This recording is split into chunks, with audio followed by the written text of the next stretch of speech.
नमस्कार, देवभूमि IAS academy के YouTube channel में आपका स्वागत है। आज का हमारा विशेष टॉपिक है उत्तराखंड के मध्यकालीन इतिहास के अंतर्गत चंद साम्राज्य और चंद साम्राज्य का नेक्स्ट वीडियो।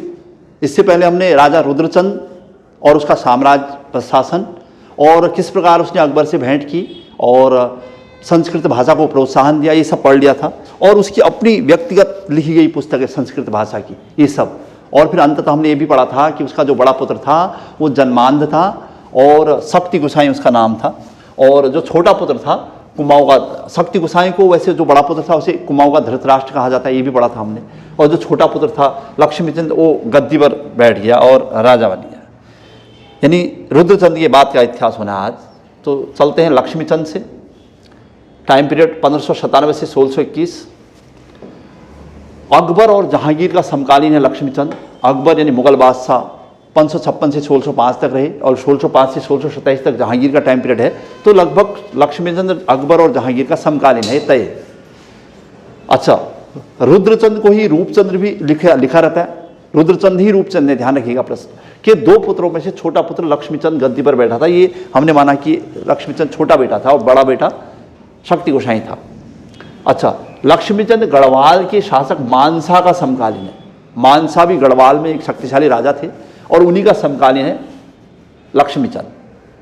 और लक्ष्मीचंद और गढ़वाल के राजा मानसा के मध्य संघर्ष की कहानियां हमारे उत्तराखंड की पुस्तकों में लिखी गई हैं कि कई बार संघर्ष हुआ। लगातार 7 युद्धों में लक्ष्मीचंद की हार हो गई और अंत 8वें युद्ध में लक्ष्मीचंद ने अपने वीर सेनापति के साथ मिलकर और इस अभियान के अंत में चंद वंश की शाख को बचाने के लिए 8वां युद्ध लड़ा और मानसा के वीर सेनापति खतड़ सिंह को पराजित कर मार डाला और इस युद्ध को जीत लिया। तो ये सब कहानियां आपने सुनी भी होंगी। तो चलिए फिर से क्या क्या खास रहा है इसमें। लक्ष्मीचंद और मानसा के मध्य लगातार 7 युद्धों में लक्ष्मीचंद की हार हो गई थी और 8वें युद्ध में जाकर उसे सफलता मिली। वैसे लक्ष्मीचंद के बारे में, लक्ष्मीचंद श्यालबुआ के किले से लड़ता था। श्यालबुआ अल्मोड़ा, उसके किले से लड़ता था, जिसे गीदड़ का महल, श्यालबुआ के किले को गीदड़ का महल भी कहा जाता है। लक्ष्मीचंद के बारे में कहा जाता है कि वो डरपोक राजा था और इस वजह से उसे गीदड़ का महल कहा जाता था श्यालबुआ के किले को। और श्यालबुआ के किले से ही वो अधिकतर युद्ध लड़ा करता था। जब कभी हार की स्थिति आ जाती थी वापस श्यालबुआ के किले में आ जाता था। 7वें अभियान में जो लक्ष्मीचंद और मानसा के मध्य 7वां अभियान हुआ था, तो वो पैनोगढ़ के दुर्ग में हार हो गई थी लक्ष्मीचंद की। हार के बाद लक्ष्मीचंद को रिंगाल से निर्मित एक छतरी में या फिर एक टोकरे में छुपा कर लाया गया था, कहा जाता है। तो इसलिए इसके लिए कहा जाता है कि जब रिंगाल से निर्मित एक टोकरे में उसे छुपा कर लाया हुआ होगा तो इस समय लक्ष्मीचंद की स्थिति और ज़्यादा खराब होगी और उसकी बेइज्जती होने लगी। तो रिंगाल से निर्मित एक टोकरे में उसे छिपा कर लाया गया। इसलिए राजा को लखुली बिराली, हालांकि लखुली बिराली मुगलों के द्वारा संबोधित किया गया है राजा को, मतलब जहांगीर का खास था, उसके पीछे लगे रहता था। इस वजह से लखुली बिराली मुगलों के अधीनता स्वीकार करता था, उनकी हार मानता था और उनके गुलामी करता था। इस वजह से लखुली बिराली आया। लेकिन प्रश्न यहाँ पर भी है कि जब 7वें अभियान में पैनोगढ़ के दुर्ग में राजा की हार हुई तो उसे रिंगाल से निर्मित एक टोकरे में छिपा कर लाया गया था। इस संदर्भ में इसे लखुली बिराली कहते हैं। तो गीदड़ का महल श्यालबुआ का किला लखुली बिराली के साझा के लिए कहा जाता है, तो लक्ष्मीचंद के लिए। अच्छा, 7वें अभियान के बाद लक्ष्मीचंद को, और इसका एक बड़ा कारण ये भी माना जाता है क्योंकि गढ़वाल का राजा जो मानसा था उसका एक वीर सेनापति था सुरजू डंगवाल, और सुरजू डंगवाल किसी कारणवश मानसा से नाराज होकर चंदू की सेना में शामिल हो गया था, यानी लक्ष्मीचंद का समर्थक बन गया था। और जब मानसा ने सुरजू डंगवाल को वापस करने के लिए कहा तो लक्ष्मीचंद ने इसे मना कर दिया था। ये एक बड़ा कारण ये भी था लक्ष्मीचंद और मानसा के मध्य संघर्ष का। यानी मानसा का वीर सेनापति सुरजू डंगवाल चंदू की सेना में आ गया था, लक्ष्मीचंद का समर्थक बन गया था। और फिर ये जो 7वां युद्ध था पैनोगढ़ के दुर्ग में, जब लक्ष्मीचंद की हार हो गई और उसे एक रिंगाल से निर्मित टोकरे में छुपा कर लाना पड़ा, तो उसके बाद उसे सुरजू डंगवाल को वापस मानसा को सौंपना पड़ा। चलिए आगे बढ़ते हैं नेक्स्ट। तो खैर जो ये युद्ध हुआ अंततः 8वां युद्ध हुआ मानसा और लक्ष्मीचंद के 8वें युद्ध में। इस समय चंद सेना का सेनापति गैंडा सिंह था। 8वें युद्ध में जब चंद सेना जीती तो उसका सेनापति कौन था पूछेगा तो गैंडा सिंह, और गढ़वाल सेना का सेनापति खतड़ सिंह था। और युद्ध में अंततः खतड़ सिंह मारा गया। कई कहानियां इस पर गढ़ी गई हैं, क्या हुआ कैसा हुआ। इसीलिए कहा जाता है कि गाय की जीत, यानी चंदों को राज्य प्रति गाय, गाय की जीत और खतड़ सिंह की हार, ऐसे नारे दिए जाने लगे और खतड़वा त्योहार मनाया जाने लगा। तो इसी विजय के उपलक्ष्य में चंदों ने अपने प्रतीक चिन्ह गाय की जीत और खतड़ सिंह खतड़वा की हार के नारे दिए और हर्षोल्लास के साथ खतड़वा त्योहार, जो कि आज की डेट में 17 सितंबर को मनाया जाता है, खासकर कुमाऊं में मनाया जाने लगा।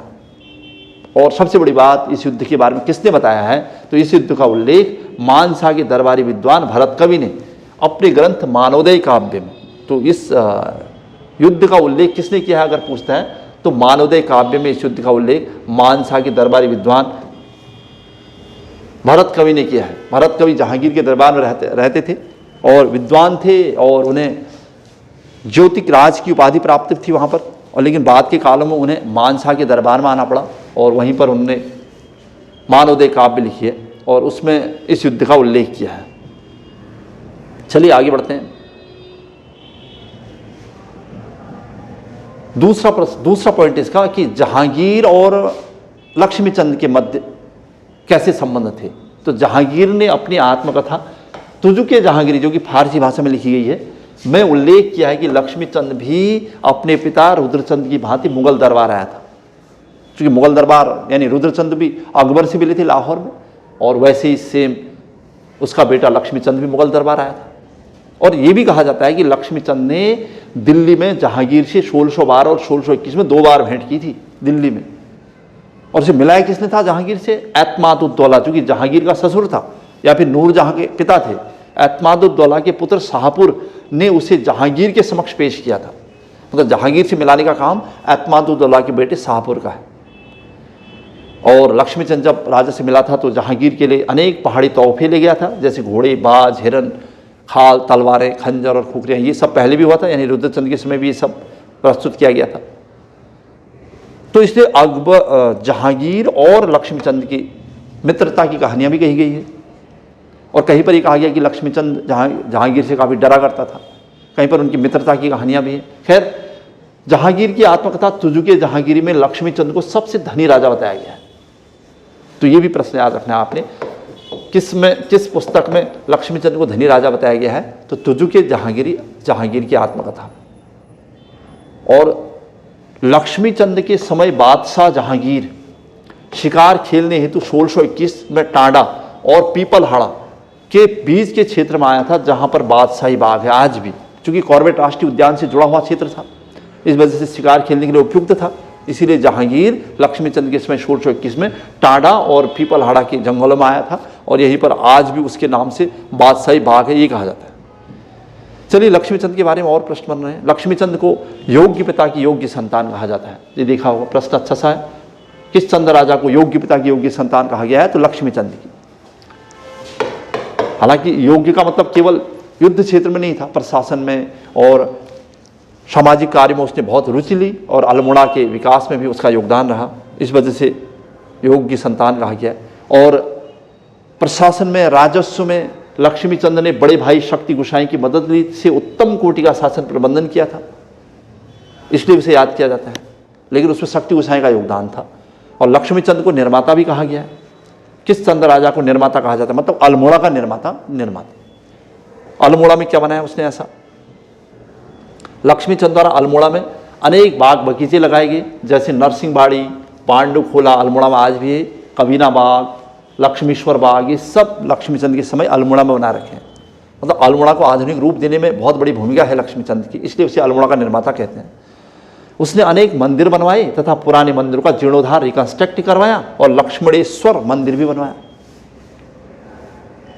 और सबसे अच्छा सा क्वेश्चन लक्ष्मीचंद के समय का कि 1602 में बागेश्वर में बागनाथ मंदिर, ये प्रश्न पूछा जाता है, कई बार पूछा गया है, का जीर्णोद्धार करवाया था और जागेश्वर के मंदिरों को भूमिदान किया था। तो बागेश्वर में बागनाथ मंदिर का जीर्णोद्धार कराने का काम लक्ष्मीचंद ने किया था। कब? 1602 में। इसका वर्ष भी याद रखना आपने। और इसके अलावा जागेश्वर के मंदिरों को भूमिदान देने का काम किया था। चलिए और देखते हैं प्रश्न। लक्ष्मीचंद द्वारा राजधानी मतलब अल्मोड़ा में बंदोबस्ती कार्यालय की स्थापना, अच्छा सा प्रश्न है भी। अल्मोड़ा में बंदोबस्ती कार्यालय यानी भूमि की मापजोख के लिए किसने बनाया था? लक्ष्मीचंद ने। तथा सिरती और राजकर की शर्तें नियत की उसने। सिर्फ यानी जो व्यापारिक टाइप का कर था एक, और जो राजस्व कर होता था रिवेन्यू, उसकी शर्तें निर्धारित निश्चित कर दी उसने कि क्या नियम और शर्तें यहाँ रूल्स और रेगुलेशन होंगे। और सीमाओं पर सीमा सूचक पत्थर लगवाए उसने, सीमाओं को अपने बॉर्डर्स में उसने सीमा सूचक पत्थर भी लगवा दिए ताकि सीमाओं का निर्धारण किया जा सके।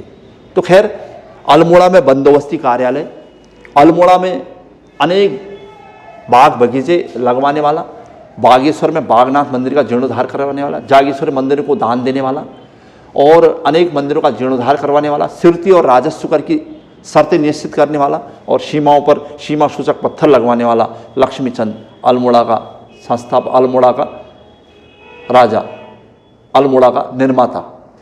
चलिए और प्रश्न। कहते हैं कि लक्ष्मीचंद ने कठोर शासन लागू किया था अल्मोड़ा में, इस वजह से लक्ष्मीचंद के करों के भय से, उसके टैक्स के भय से, ये प्रश्न भी पूछा कि लक्ष्मीचंद के करों के भय से लोगों ने छत में सब्जी लगाना प्रारंभ कर दिया था। जनरल क्वेश्चन, व्यवहारिक क्वेश्चन है, किस चंद राजा की डर के मारे लोगों ने छतों में सब्जी लगाना प्रारंभ कर दिया था? तो लक्ष्मीचंद। अच्छा चलिए और क्या उसने किया? लक्ष्मीचंद द्वारा न्योवाली तथा बिष्टाली नामक कचहरियाँ, कोर्ट बनाई गई थी। तो न्योवाली और बिष्टाली नामक कचहरियाँ किसकी हैं? ये देखिए, तो ये लक्ष्मीचंद की है। कचहरी यानी कोर्ट की स्थापना की। क्या होता था न्योवाली? न्योवाली नामक कचहरी समस्त जनता के लिए थी। जनता यानी जनता से संबंधित न्याय करने का काम था न्योवाली अदालत का। और बिष्टाली कचहरियाँ केवल सैनिक मामले देखती थी। तो सैनिक मामलों का न्याय, जैसे हमारे वहाँ आज की डेट में दीवानी और फौजदारी अदालतें होती हैं, दीवानी राजस्व और सिविल मामले देखती है और फौजदारी क्रिमिनल आपराधिक मामलों को देखती है, सेम ऐसा था। तो न्योवाली जनता के लिए था और बिष्टाली था आपका सैनिक मामलों के संबंधित न्याय करता था। तो ये अच्छा सा प्रश्न था, पहली बार ऐसा अल्मोड़ा में देखने को मिला है। चलिए और लक्ष्मीचंद ने भूमि से संबंधित बहादुरी पुरस्कार रौत प्रदान किए थे, जिन्हें रौत कहा जाता है। हमारे वहाँ उत्तराखंड में चंद राजवंश के इतिहास में या कहीं पर भी अगर रौत आता है तो हम बहादुरी पुरस्कार कहते हैं। लेकिन शुरुआत में लक्ष्मीचंद ने बहादुरी पुरस्कार किस क्षेत्र में दिए? कृषि के क्षेत्र में उल्लेखनीय योगदान के लिए दिए जाते थे। और फिर धीरे धीरे इतना प्रसिद्ध हो गया कि आप चंद्रसेना में जो लोग बहादुरी का काम करते थे, वीर गति को प्राप्त हो जाते थे, शहीद हो जाते थे या कुछ भी योगदान करते थे, तो उनको रौत दिया जाने लगा। और ऐसे लोग जो राजा की सेवा के लिए, राजा की सेना में रहकर अपने प्राणों की आहुति दे देते थे, शहीद हो जाते थे, ऐसे लोगों को भी रौत गांव दिए जाते थे। तो लक्ष्मीचंद ने भूमि से संबंधित बहादुरी पुरस्कार की शुरुआत की, जिन्हें रौत कहा जाता था। अच्छा सा प्रश्न है, रौत क्या है? अच्छा, लक्ष्मीचंद के समय अल्मोड़ा में भूमिदान करवाया गया। हमने कहा कि भूमिदान की परंपरा केवल लक्ष्मीचंद ने नहीं डाली, इससे पहले रतनचंद ने भी भूमिदान जिंदा केतल के नेतृत्व में करवाया था। और लेकिन अल्मोड़ा में भूमिदान की शुरुआत करने वाला लक्ष्मीचंद। चलिए आगे बढ़ते हैं। लक्ष्मीचंद के बाद क्या हुआ शासन? लक्ष्मीचंद के बाद उसका बड़ा पुत्र दिलीप चंद गद्दी पर बैठा, जो अत्याचारी तथा 1624 ईस्वी में क्षय रोग से उसकी मृत्यु हो गई, टीबी से यानी तपेदिक से उसकी मृत्यु हो गई। पूछा है किस चंद राजा की मृत्यु क्षय रोग या तपेदिक से हुई थी? तो दिलीप चंद। कौन है दिलीप चंद? लक्ष्मीचंद का बड़ा बेटा। ठीक है, शासन प्रशासन अच्छा नहीं था वैसे दिलीप चंद का, इसलिए विरोध भी हो रहा था और इसी दौरान उसकी मृत्यु हो गई। अच्छा, उसके बाद कौन गद्दी पर बैठा? 1624 में विजय चंद को गद्दी पर बैठाया गया, जो अत्यधिक भोग विलासी प्रकृति का था। अतः शासन सत्ता शकरामकार की पीरू गोसाई तथा विनायक भट्ट के हाथों में आ गई। ये है राजमंत्री। तो प्रश्न पूछा है कि किस चंद राजा के समय शासन सत्ता संपूर्ण तरीके से शकरामकार की पीरू गोसाई और विनायक भट्ट के हाथों में आ गई थी? तो होगा विजय चंद। ये सारे मंत्री हैं और राजा को कठपुतली की भांति नचाते रहे। विजय चंद के भाई, जब विजय चंद के भाई नीला गोसाई ने या नीलू गोसाई ने इसका विरोध किया तो उसकी भी आंखें निकलवा दी गई। तो ध्यान रखिएगा, किस चंद राजा के समय शकरामकार की पीरू गोसाई का या विनायक भट्ट का आतंक रहा? तो विजय चंद के समय, और जब इसके भाई नीलू गोसाई ने इसका विरोध किया तो उसकी भी आंखें निकलवा दी। यानी शासन सत्ता पूर्ण रूप से इन मंत्रियों के हाथ में आ गई। विजय चंद के पाभे ताम्रपत्र पिथौरागढ़ में राजा द्वारा चंपावत चौकी में बसु पुरोहित को जमीन दान दिए जाने का उल्लेख मिलता है। मतलब उसके समय एक और महत्वपूर्ण प्रश्न मिला कि राजा दानी प्रकृति का था और उसने चंपावत चौकी में बसु पुरोहित को जमीन दान दी थी। इसका उल्लेख विजय चंद के पाभे ताम्रपत्र से मिलता है। पाभे ताम्रपत्र कहाँ है? पिथौरागढ़ में। किसका है? विजय चंद का है। इसमें क्या है? दान दिए जाने का उल्लेख है बसु पुरोहित को। अच्छा, इसके अलावा एटकिंसन क्या लिखते हैं इसके बारे में? विजय चंद, ये भी विलासी प्रकृति का था ही, ने आधुनिक बुलंदशहर स्थित अनूप शहर के किसी बड़गुजर की पुत्री से विवाह किया था। ये भी इसके बारे में कहा जाता है। स्वच्छंद प्रकृति का था तो उसने बुलंदशहर स्थित अनूप शहर के बड़गुजर की पुत्री से विवाह किया था, ये कहना है एटकिंसन जी का। खैर, इस स्थिति में 1625 ईस्वी में सत्ता आ गई तिरुमल चंद के हाथों में। चूंकि विजय चंद की हत्या हो गई, दरबार में अति अराजकता होने लगी। जो पीरू गोसाई हैं और जो दरबार में 3 विशेष मंत्रियों का जिक्र हम कर रहे थे, उनके द्वारा राजा विजय चंद की हत्या हो गई।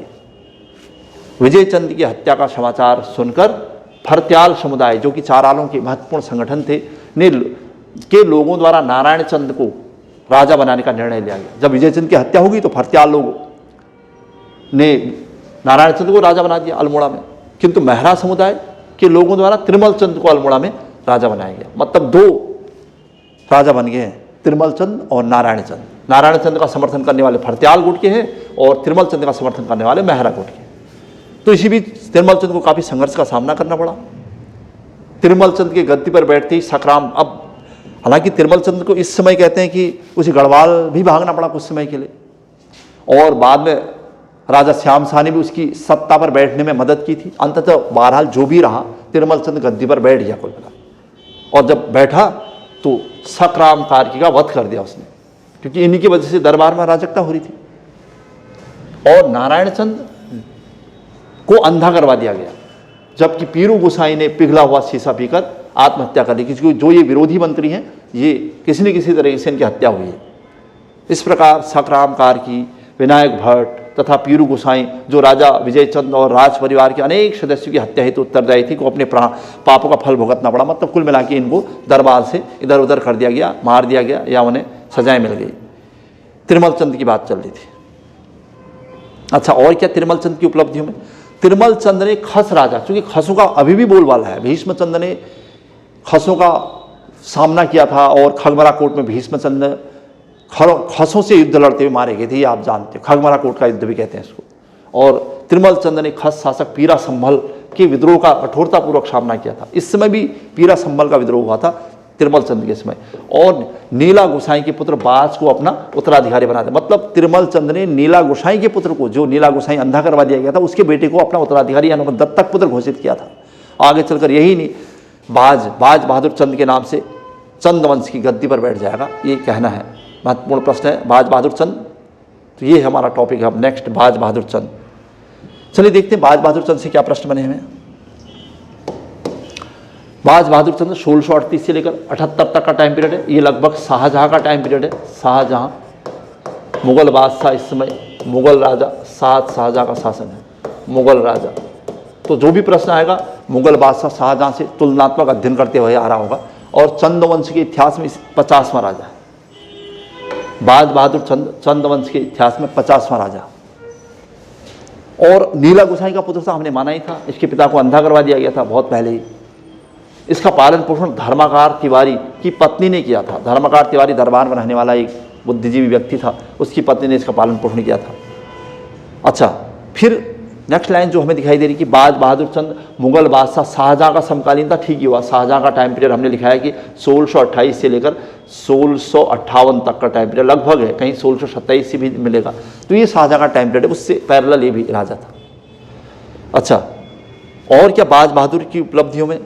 चंद राज्य में सर्वाधिक साम्राज्य विस्तार बाज बहादुर चंद के समय हुआ। ये अच्छा सा प्रश्न है कि जैसे हम पढ़ते हैं कि दिल्ली सल्तनत में सर्वाधिक साम्राज्य विस्तार करने वाला मोहम्मद बिन तुगलक था, उसी प्रकार बाज बहादुर चंद राज्य में सबसे ज्यादा साम्राज्य विस्तार करने वाला राजा था। ध्यान रखिएगा। बाज बहादुर ने और क्या निर्माण कार्य में क्या किया? उसे बाज बहादुर ने थल पिथौरागढ़ में एक हत्या देवाल बनाया था। हमने इससे पहले एक हत्या नौला का जिक्र किया था, जो जगन्नाथ मिस्त्री के द्वारा उद्यान चंद के समय बनाया गया था, क्योंकि उसके हाथ कटवा दिए गए थे, उसने अपनी बेटी कस्तूरी की मदद से बनाया था। लेकिन ये एक हत्या देवाल है थल के पास, और एक विशाल मंदिर जैसा है, और इसकी बनावट एलोरा के कैलाश मंदिर के समान है, जो राष्ट्रकूटों ने बनाया था। ध्यान रखिएगा कि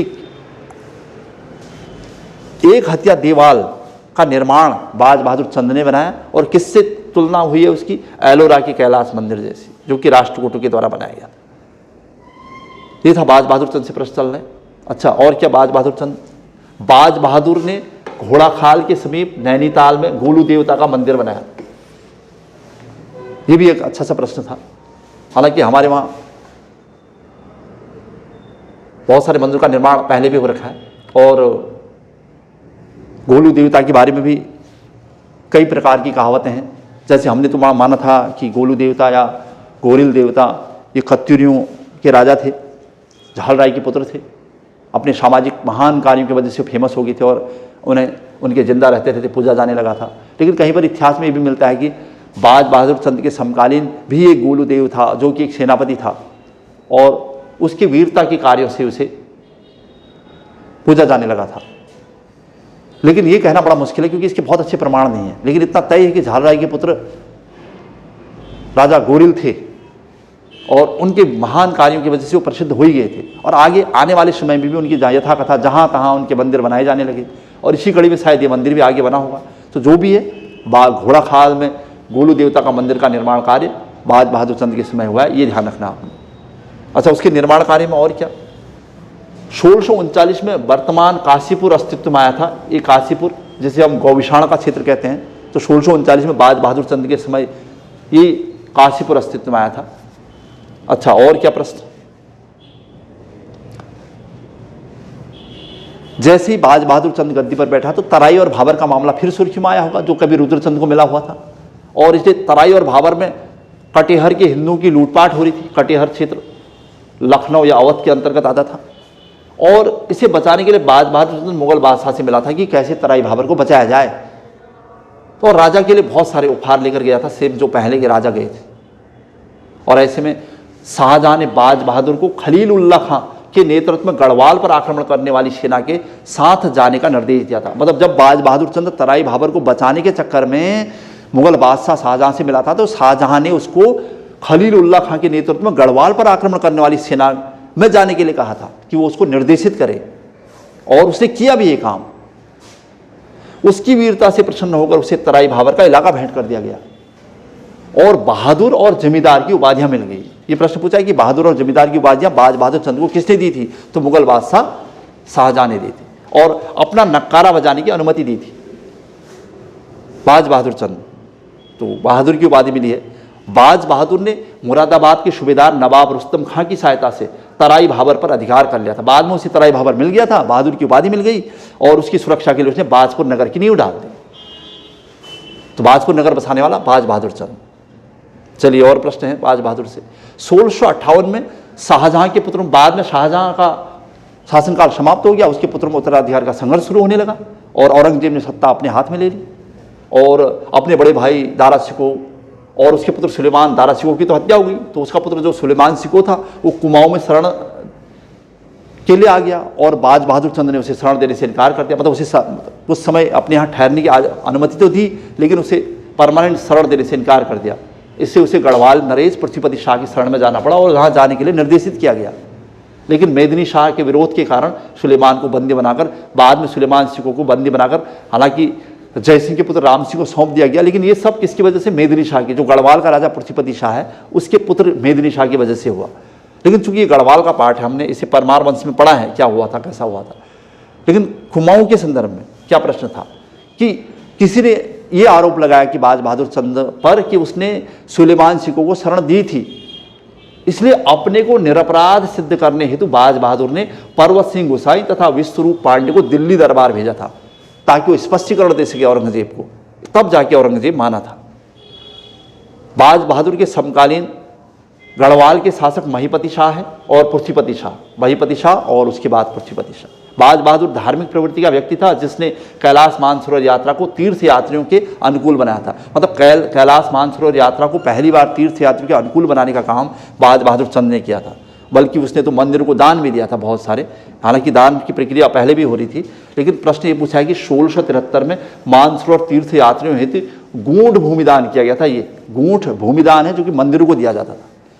यह होती क्या थी? यह भूमि मंदिरों की देखभाल और उनमें खर्च होने वाले अनाज की व्यवस्था हेतु पुजारी को दी जाती थी, गूढ़ भूमि। तो गूढ़ भूमि मंदिरों को दान करने का काम किसने दिया था? तो बाज बहादुर चंद ने, खासकर कैलाश मानसरोवर तीर्थ यात्रियों के लिए। उससे क्या होता था? पुजारी को दी जाती थी और पुजारी जो आने जाने वाले थे उनकी देखभाल और उनमें खर्च होने वाले अनाज की व्यवस्था करता था इससे।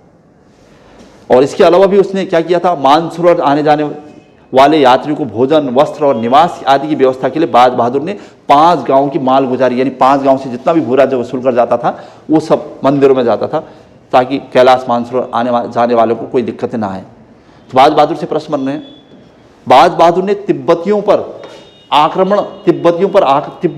आक्रमण कर तकला खाल के दुर्ग पर अधिकार कर लिया था और तिब्बत भूटांतिक व्यापार की बाधाओं को दूर कर, चूंकि तिब्बती जो व्यापार हो रहा था भारत और तिब्बत के बीच, और उसमें काफ़ी दिक्कतें आ रही थी, कहीं लूटपाट देखी जाती थी, तो उसने उस क्षेत्र पर आक्रमण कर दिया और तिब्बत भूटांतिक व्यापार की बाधाओं को दूर कर दिया।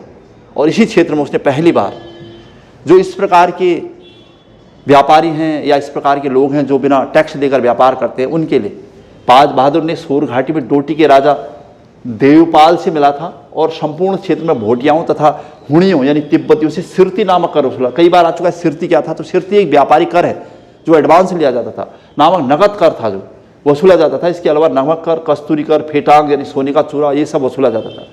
तो पहली बार भूटांतिक या भोटियाओं तथा हुणियों या तिब्बतियों से सिरती नामक नगद कर वसूला किसने था, तो बाज बहादुर चंद ने। चलिए आगे बढ़ते हैं। बाज बहादुर ने गढ़वाल के विरुद्ध मुगल सेना की मदद की थी, ये हमने पढ़ा है। इसलिए जब राजा तिब्बत अभियान पर गया था तो गढ़वालियों ने अवसर का लाभ उठाकर चंद राज्य पर आक्रमण कर दिया।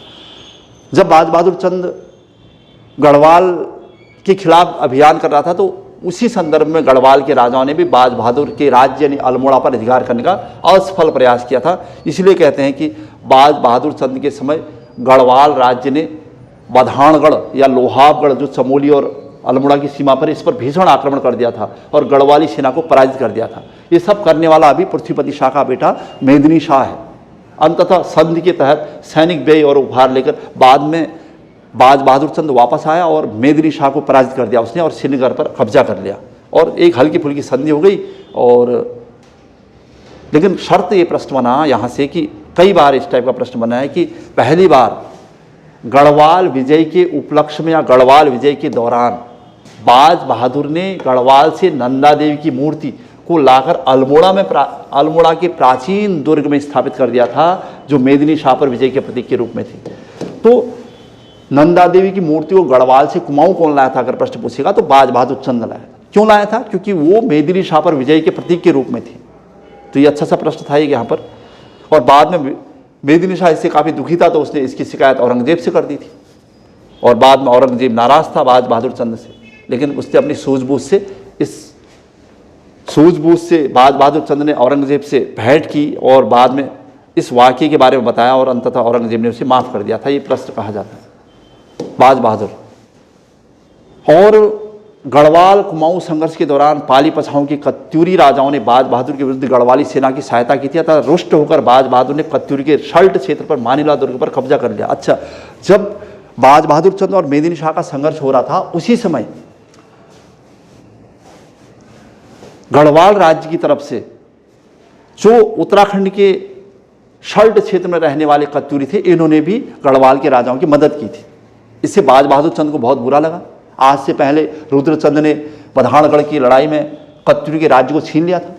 कत्यूरी को अंतिम कत्यूरी राजा सुखाल देव को मार डाला था, लेकिन उसके बाद भी कत्यूरी जो कि आज शल्ट के समीप मानिला दुर्ग में रहते हैं, ये गढ़वाल के राज्य की मदद करें यानी मेदिनी शाह की मदद करने को तैयार हैं। तो इसे राजा काफ़ी रुष्ट था और राजा ने शल्ट के मानिला दुर्ग पर आक्रमण कर दिया और शल्ट को चंद राज्य में ला दिया। यानी अंतिम कत्यूरियों का जो क्षेत्र है या अंतिम कत्यूरी का दुर्ग था शल्ट दुर्ग या मानिला दुर्ग, इस पर बाज बहादुर चंद ने कब्जा कर लिया और यहीं से जो ये कत्यूरी बचे खुचे थे यहाँ से भाग खड़े हुए और गढ़वाल के पूरी भागों पर लूटपाट मचानी शुरू कर दिया। और वो गोला रावत भूप सिंह की पुत्री तीलू रौतेली ने कत्यूरी को भगाने हेतु हथियार उठा लिए। बस जब ये गढ़वाल की तरफ चले गए तो उन्होंने अपना आतंक गढ़वाल में करना शुरू कर दिया और यही इनका सामना हुआ गोला रावत भूप सिंह और उसकी पुत्री तीलू रौतेली से, जिन्हें गढ़वाल की झांसी की रानी कहते हैं।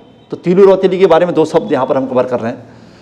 तीलू रौतेली का जन्म के बारे में पूछता है तो 8 अगस्त 1661 को हुआ था इसका जन्म। उनके पिता का नाम भूप सिंह था और ये लोग कभी गढ़वाल नरेश के प्रमुख सभासदों में से थे। ये लोग मूलतः गुजरात के थे और अपनी योग्यता के बल पर, गुजर देश गुजरात से थे ये लोग, अब अपनी योग्यता के बल पर इन्हें पौड़ी गढ़वाल के चांदकोट क्षेत्र के गुरड़ गांव में रहते थे ये लोग और इसी यहाँ पर इनको जागीर मिली हुई थी और इसी नाम से इन्हें गुरला या गोरला कहा जाता था। और फिर इस पूरे क्षेत्र में इनका धीरे धीरे साम्राज्य स्थापित हो गया था और ये बहुत विश्वास पात्र हो गए थे राजा के। और चाँदकोटगढ़, गुजरूगढ़ सब इनके अधीनस्थ किले थे। ये सब मूलतः गुजरात के रहने वाले थे और इन्हें गोरला रावत या गोला रावत लिखते हैं उत्तराखंड के इतिहास में। और आगे चलकर इन्होंने बहुत वीरता से, ईमानदारी से राजा की मदद की, तो राजा ने इन्हें विश्वास पात्र बना लिया और इस पूरा क्षेत्र इन्हें दे दिया। और फिर लेकिन इस समय जब कत्यूरी का आतंक होने लगा यहाँ पर, तो तीलू रौतेली के पिता और भाई उनके भक्तू सिंह यानी भगत सिंह और दूसरा फतवा यानी फतेह सिंह शहीद हो गए। कत्यूरी से लड़ते हुए तीलू रौतेली के पिता और दोनों भाई शहीद हो गए। तो अंततः तीलू रौतेली को हथियार उठाने पड़े। और ये तीलू रौतेली की कहानी है कि किस प्रकार भूप सिंह यानी तीलू रौतेली के पिता और उसके पुत्र सरायखेत के युद्ध में मारे। सरायखेत अल्मोड़ा का क्षेत्र है। सरायखेत के युद्ध में तीलू रौतेली के पिता भूप सिंह और उसके भाई शहीद हो गए थे। और जबकि तीलू रौतेली की दो सहेलियां थी, जिन ये प्रश्न पूछा है कौन थी करके, तो बेला और देवकी देवघाट के युद्ध में शहीद हो गई थी कत्यूरी से लड़ते हुए। अच्छा, फिर तीलू रौतेली ने अकेले 7 युद्धों में कत्यूरी को पराजित किया था। उसमें कुछ नाम आए जैसे कलिंगा खाल, वीरों खाल, देवघाट, तामाचौन, ये सब कत्यूरी को बुरी तरह पराजित कर दिया। जब बस ही नहीं चला तो पूरी नयार नदी में नहाते हुए रामू रजवार नामक कत्यूरी ने तीलू रौतेली की हत्या कर दी थी। उत्तराखंड के इतिहास में तीलू रौतेली का बहुत बड़ा योगदान है और इसी संदर्भ में उनके नाम से पुरस्कार दिए जाते हैं। वीरों खाल पौड़ी गढ़वाल में तीलू रौतेली का स्मारक स्थापित किया गया। पूछ दिया है कहाँ है, वीरों खाल पौड़ी में उनका स्मारक है। और 8 अगस्त को वहाँ पर तीलू रौतेली की जयंती मनाई जाती है और मेला लगता है वहाँ, इसलिए उन्हें गढ़वाल की झांसी की रानी कहते हैं। तो ये था बाज बहादुर चंद्र ने किस प्रकार कत्यूरी को वहाँ से पराजित किया। और फिर कत्यूरी बेबस होकर पूर्वी गढ़वाल की ओर भाग गए और वहीं पर उनका सामना हुआ भूप सिंह रावत यानी तीलू रौतेली के पिता और उनके भाइयों से। लेकिन वो दोनों, उनके भाई और पिता युद्ध में मारे गए और तीलू रौतेली ने अकेले ही कत्यूरी को कई बार पराजित किया और अंततः धोखे से कत्यूरी ने तीलू रौतेली की हत्या कर दी। ये था बाज बहादुर चंद्र तक का इतिहास। इसके बाद बाज बहादुर चंद्र के बाद उद्योग चंद और फिर उससे आगे के चंद राजाओं का इतिहास आने वाले वीडियोज़ में सामने दिखाई देगा। आज की क्लास यहीं पर समाप्त हो रही है। जय हिंद, जय उत्तराखंड।